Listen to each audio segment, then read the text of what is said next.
Jangan lupa subscribe YouTube channel Metro TV News dan pastikan untuk menyalakan lonceng notifikasinya.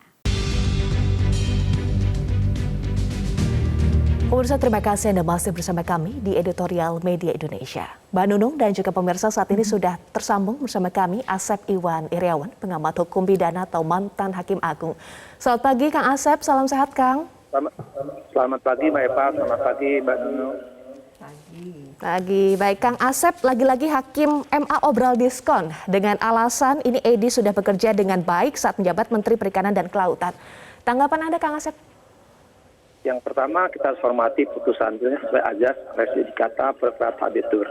Cuman kan publik berhak untuk anotasi atau eksaminasi. Pada dasarnya hakim adalah imparsial, independen, bebas dan tidak memihak, itu di konstitusi maupun di perundang-undangan. Tapi tak kalah hakim memutus, itu harus ada pertimbangan hukum. Ya, baik secara filosofis, yuridis maupun sosiologis ya. Itu harus all for them the genetivir kalau nggak ada itu.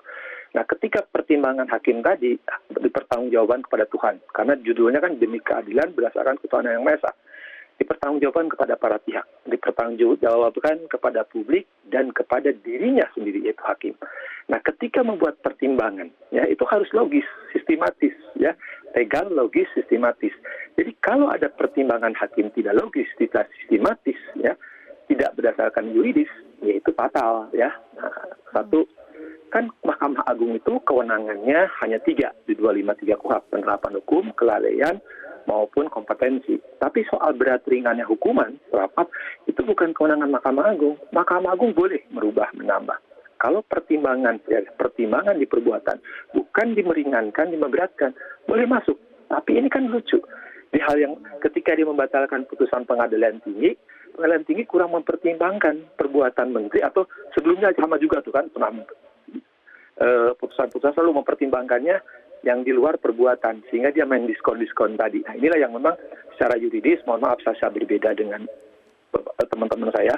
Kebetulan yang mutus ini adalah sahabat, sudah saya anggap saudara sendiri, karena tapi saya pikir ya kita bisa berbeda ya, kita menghormati secara akademis, tapi kan publik berhak dong menilai. Kalau putusannya tidak logis, tidak sistematis, apalagi tidak yuridis, ya karena jelas ya kalau pejabat melakukan perbuatan itu ditambah sepertiganya, itu pasal 52. Jadi pasal-pasal legalitas itu sudah ada. Jadi kalau sekarang Mahkamah Agung, ya kalau data media sekarang hampir lebih dari 20 itu diskon, saya hanya mau katakan innalillahi wa inna ilaihi rajiun. Itulah fakta yang memang harus kita terima.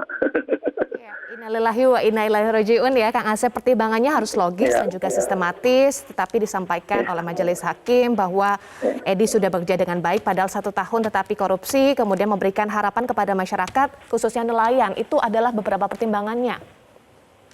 Ya, nah itu pertimbangan yang tidak logis dan tidak yuridis. Sejak kapan hakim mempertimbangkan kerja seorang menteri?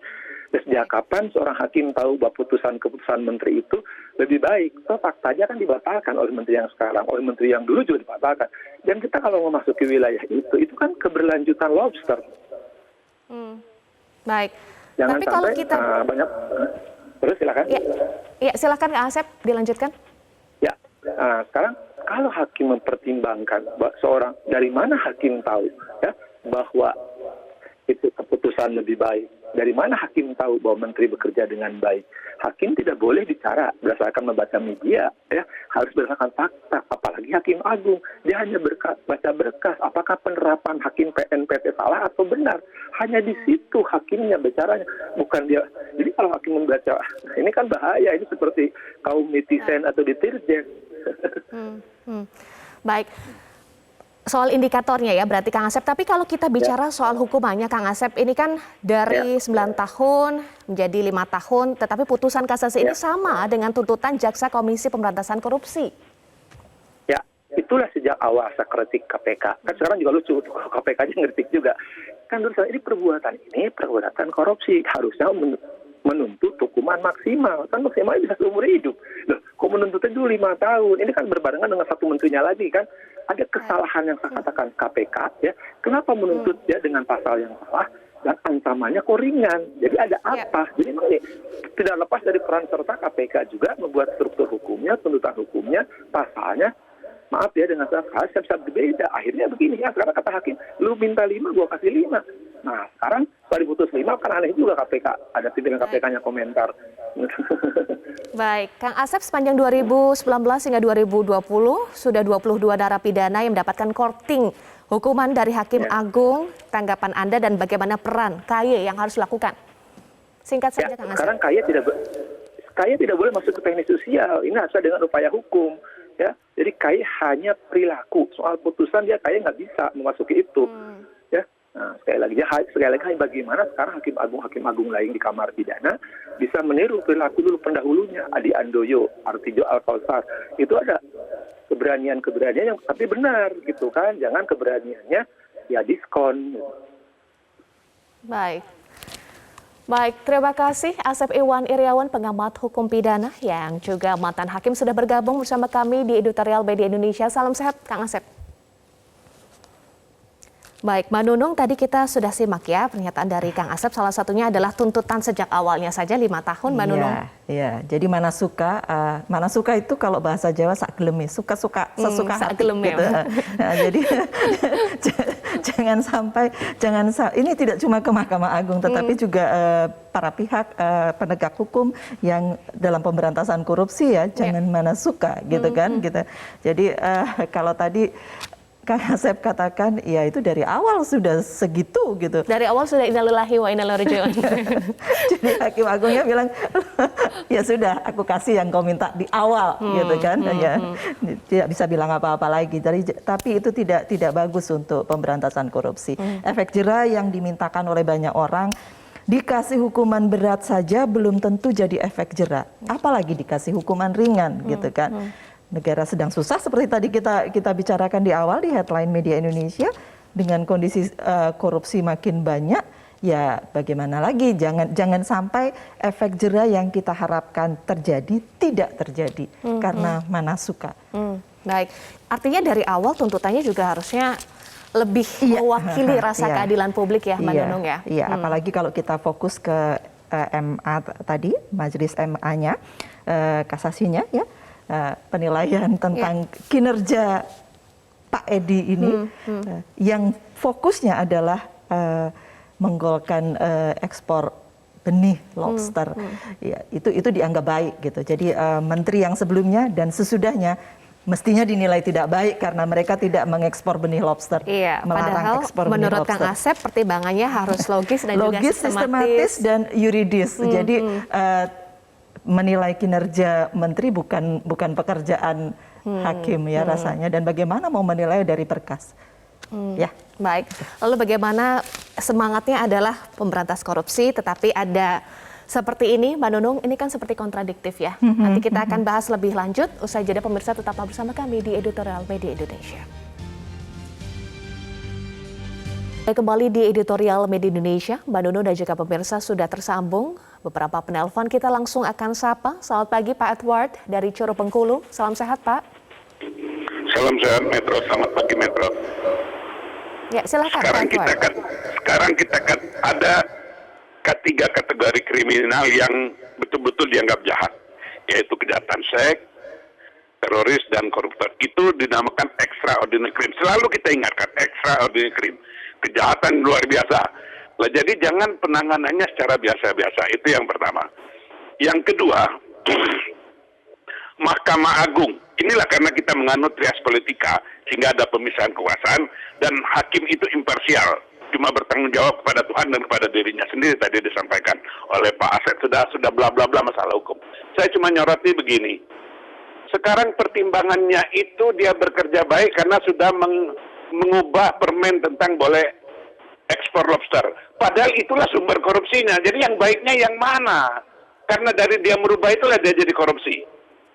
Jadi nggak ada kata pertimbangannya bahwa dia bekerja baik telah merubah permen tentang larangan ekspor lobster. Padahal itu sumber.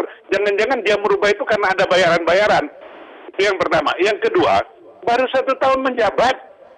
Kinerja yang bagaimana bisa diperlihatkan? Baru 1 tahun sudah korupsi. Itu yang kedua. Yang ketiga, ini KPK. KPK ini betul-betul perlu dicurigai. Jadi pemberantasan hukum itu hendaknya untuk memberikan efek jera. Dari awal sudah ya tadi, tuntut dengan maksimal. Yang memutuskan hakim, karena hakim lah yang akan memutuskan. Kalau jaksa apa kan cuma dengan fakta-fakta, mereka mengajukan pasal-pasal yang ya seberat-beratnya, karena ini extraordinary crime, kejahatan luar biasa. Nah, kita bangsa Indonesia betul-betul terluka perasaan kita. Walaupun kata Pak Asep, kita harus menghormati putusan hakim. Ini Hakim Agung. Saya sudah tidak bilang lagi ini Mahkamah Agung, ini Mahkamah Porak-Poranda ini sudah. Sudah nggak lagi Mahkamah Agung ini, karena mereka tidak punya rasa rasa duka rakyat yang mendalam dengan perilaku-perilaku yang mereka lakukan. Cuma karena tidak bisa digugat, karena tadi mereka imparsial, mereka punya kekuasaan penuh untuk itu. Nah ya kita nggak bisa berbuat. Cuma mari kita rakyat Indonesia seluruhnya, sholat hajat, kalau hakim itu benar memutuskan dengan niat yang baik, kita doakan dia selamat. Tapi kalau ada niat apa-apa, terkutuklah hakim dan sampai ke keluarga dan keturunan-keturunannya. Karena sudah korupsi itu merusak seluruh bangsa Indonesia, merugikan seluruh bangsa Indonesia, bukan individu dan golongan. Terima kasih.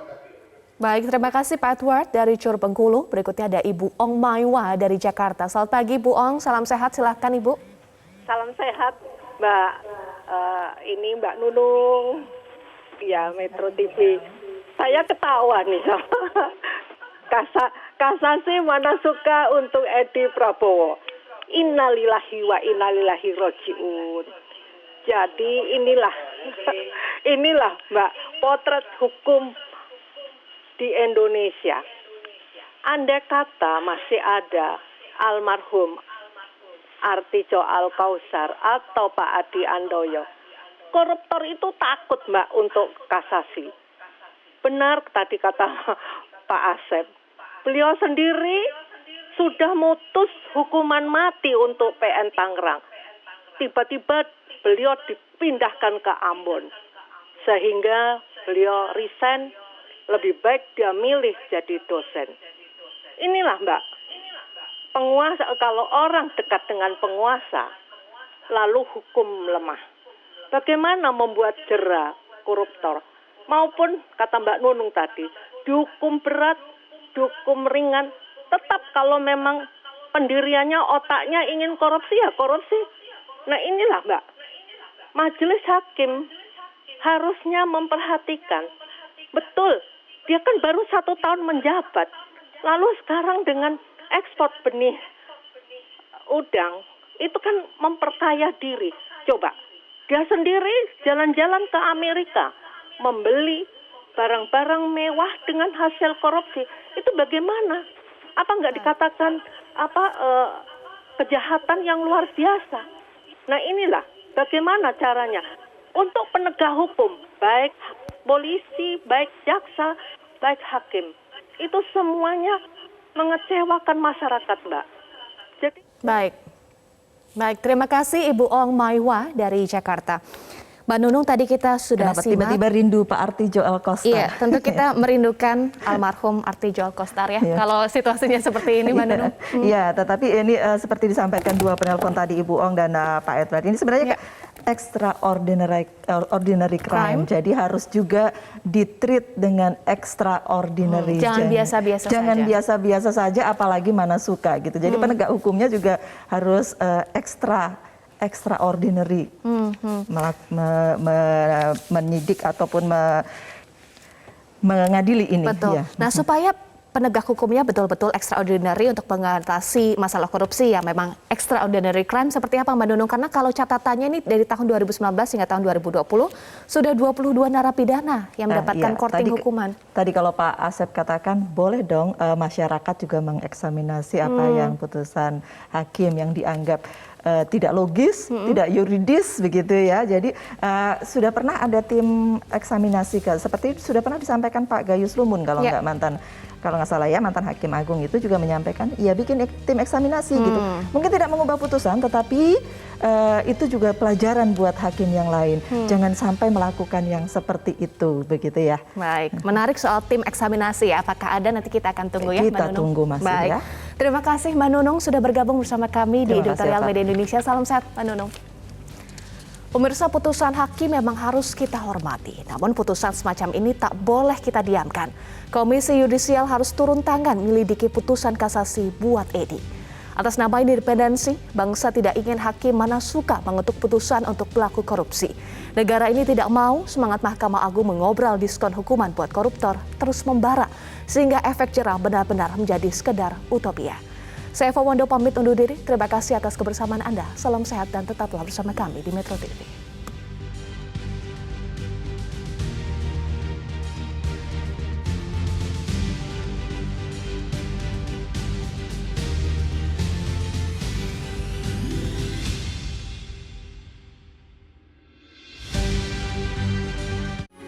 Metro TV,